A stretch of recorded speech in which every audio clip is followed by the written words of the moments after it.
Канадын амралтын өдрөөр уулзж байгаа таатай байна. Сайн байна уу? Намайг Мина гэдэг. Би Канадын Ванкувер хотод амьдардаг хүн байна. За тэгээд энэ 7 хоногийн хагас нь сайнараа Ванкуверийн нөгөө төв ийм цэцэрлэгт хүрээлэн шиг газар байдаг. Тэрийгээр дугуйтай явах гэж байна. Тэгээд харж байгаачлан Ванкувер амир тийм дугуйн зам амир ихтэй. Оо яна зүг. Стэнли парк гэдэг нэртэй тийм төв цэцэрлэгт хүрээлэнгийн тойрж дугуйгаар явдаг замтай. Тэгээд зөвхөн тэмч дугуйгаар явдаг зам гэлтгүй зүгээр нь хотоороо амар их юм дугуйн замтай. Тийм тэрийгээр дугуйнаад явах гэж байна. Тэгээд хотоо танилцуулъя.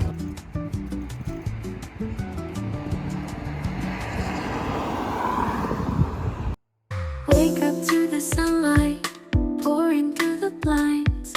A gentle kiss of morning and peaceful thoughts of За өнөөдрийн төлөвлөгөө бол би болоод манай нөхөр, манай хоёр найз тэгээд дүү гэдэг ингээд тавуулаа Стэнли паркаар дугуй унж тойрохоор шийдсэн. Тэгээд битээр болохоор дугуйтай. Тэгээ манай нөөд минь болохоор очиж дугуй түрээслэн гээд тэгээ битээр дугуйгаа унаад гэрээсээ гарсан.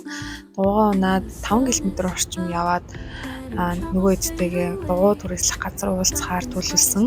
20 минут орчим яваад амраад суусан. Тэгээд манай хотын онцлог болохоор манайх юм далайн эрэг дээр байдаг. Тэгээд далайн эрэг дээр байдаг учраас хүмүүс завтай цагаараа шууд далайн эрэг дээр очиод түлхэн дээр ч юм уу исэн дээр ингээд хифтэй зайхан амраад эсвэл зав мав түрээслээд яваад бийждэг.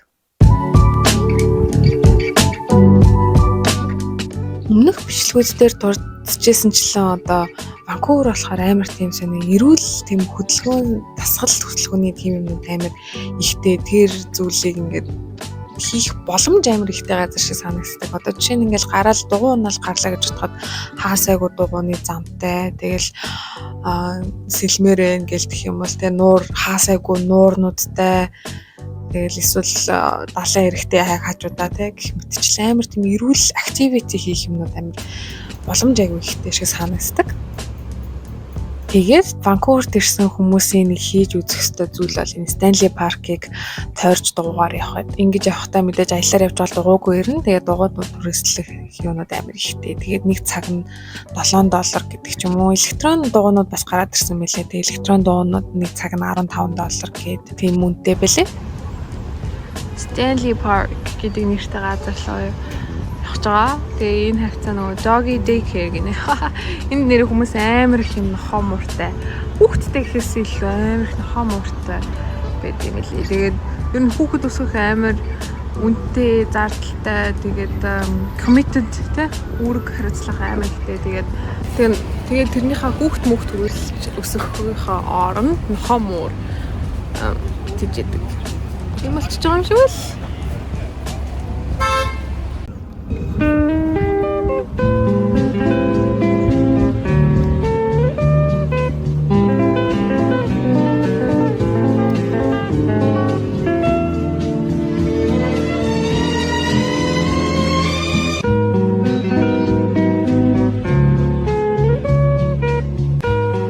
За Стэнли парк гэдэг энэ цэцэрлэгт хүрээлэн маань болохоор Хойд Америк доторх одоо Хойд Америк гэдэг нь Америк, Канада, Мексик гэх мэтчлэн юм Хойд Америк дахь улсуудаа байдаг хамгийн том одоо хот доторх цэцэрлэгт хүрээлэнгүүдийн нэг байдаг.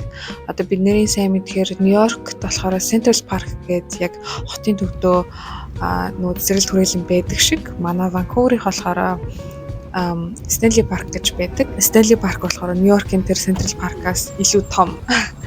Тэгээд дээрэс нь яг далайн эргийн дагуу ингээд байралтаараа бас амар онцлогтой. Тэгээд бүр дээр үед болохоор яг одоо Канадад ч юм болохоор нөгөө хүмүүс ирэхдээ 1800 оны үед хүмүүс ирж Канадыг анх мэдж авч байсан. Тэгээд тухайн үед ирэхэд болохоор энэ Стэнли парк гэдэг энэ газар маань болохоор яг л тийм ширэнгөө шиг, тийм jungle шиг байсан гэж үзээд байгаа юм л та. Тэнгүүтээ одоо бүр гоё засаж янзлаад ингээд машины зам байтгаад дугуйны зам хөнгүүдэг тиймэрхүү юм бүр гоё юм цэцэрлэг түрээлэн болгоод тогтчулсан.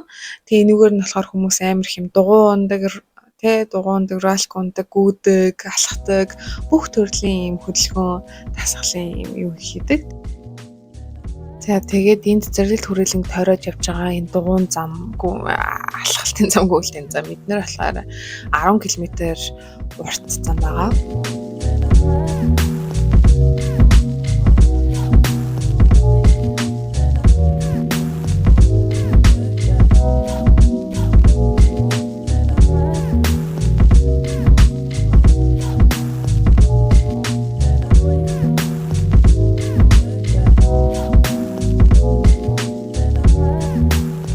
За би болохоор өмнө нь ерөөсөө дугуйн чаддаггүй байсан. Яг 10 жилдээ нэг удаа найзараа 2 3 удаа тий дугуйг нь яаж дугуйныг заалгуулж ирсэн. Гэхдээ ерөөсөө амжилттай дугуйн юус сурж байгаагүй. Тэгээд энэ 100 дугуй унахыг сурсан. Тэгээд 100 сурснагаа тэмдэглээд гэх юм уу шагнаад гэх юм уу тий энэ цэцэрлэг хүрээлэнг тойроод дугаар явахаар шийдсэн.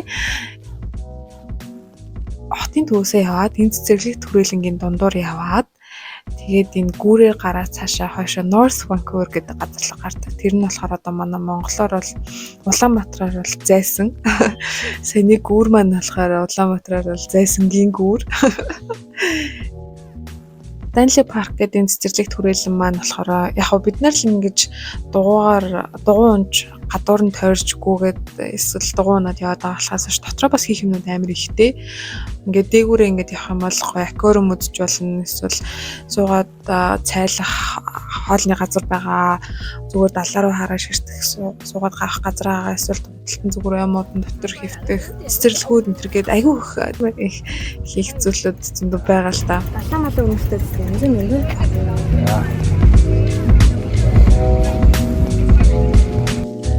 Тэгээ бид нар ч ихсэндээ ингээд дугуй унаад ингээд тойроод зөвхөн дугуй унаад ингээд тойроод явах юм бол үүнд 10 км цагийн урдтай явах юм бол нэг цаг 30-40 минут юугаар явбал дугуйгаа унаад тойроо явчихна. Гэхдээ бид нэр гой дундуур нь амраад бас талаараа ороод гараад ингээд 50 явахыг хүссэн байгаа. Оо энэ ямар том арга вэ? Аль. Oh my god. Энэ гэрт гүгээд дийдгийн том юм шүү.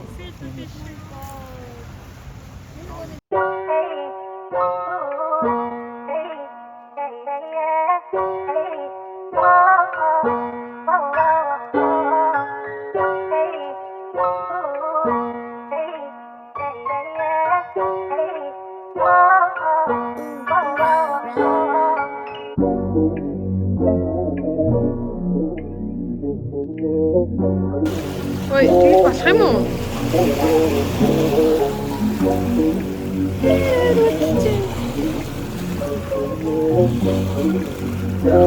Став тийчээд юм.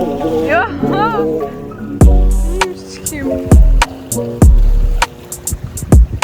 Сая нөгөө нэг цагаан юм энэ дээр нь явсан байсан гэдэг санаа.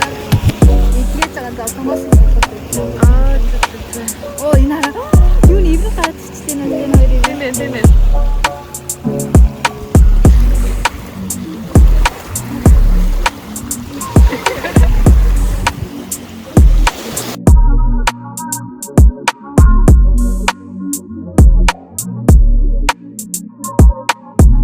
За ингээ харж байгаачлан дугуйны замныхаа хажуугаар ингээд бичтэй далайн эрэгтэй хүмүүс очиод хөвтөөд гоё амрах тийм газартай. За тэгээд энэс нэг холгүй жоохон цаашаа явж байгаад тэгээд зам маань ерөнхийдөө дуусж байгаа. Тэгээд бид нэр ерөнхийдөө бол нийтдээ 2 цаг 20-30 минут явсан юм уу? Тэгээд нэг дугуйныхаа нүн нь болохоор $17 хавцаа болж исэн. Тэгээд маш их дасгал хийгээд маш их дугуйнж хийгээд ятарсан байсан болохоор бид нэр энийгээ дуусгачаад орой хоол идэхээр шийдсэн.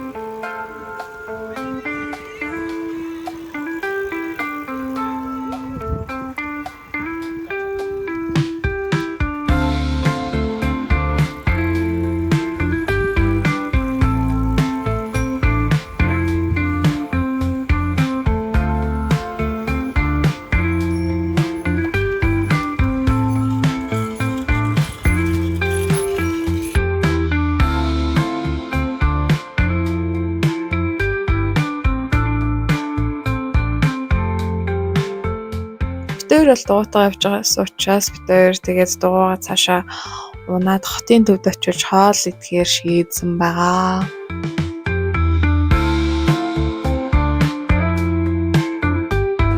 Хотын төвөр дугуйтай байхаа нэг хэцүү юм ингээд дугуйг нь хулгаад авчаад идэг гэсэн. Дугуйны хулгай амар ихтэй идэг гэсэн. Тэгээд аль болох сайн ингээд юм цойжлоод тэгэл авахгүй байгаасаа гэж найдгаас өөр хийж чадах юм байхгүй. Тэгэл цойжлоод тэгээд ийшээ орж хоол идэж гин. За энэ удаагийнхаа Канадын амралтын өдрөөрөө Ванкувер хотын чухал газрыг харуулахыг зорилоо. Тэгээд та бүхэн таалагдсан байх гэж найдаж байна. Дараагийнхаа бичлэгээр дахиад уулзтлаа. Түр баяртай.